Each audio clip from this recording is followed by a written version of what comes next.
Yan, nagtanim din ako dito eh. Tinry kong putulin to. Tapos tumubo. Tinan mo.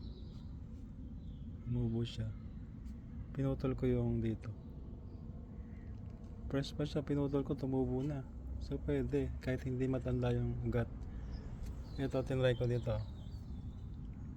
Hindi ko lang alam kung tutubo ito. Pero wala pa naman, kahapon ko lang inano. Di ba? Yan, ito tinatry ko.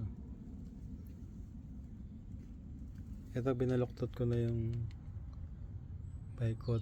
Para paglaki niya, paikot na siya agad. Pero dyan, pwede mong putol, ilang putol na ito eh.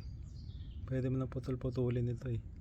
Tapos itatanim uli para dumami ng dumami. Para pag ready na yung lupa nyo doon, eh madami na kayong grapes.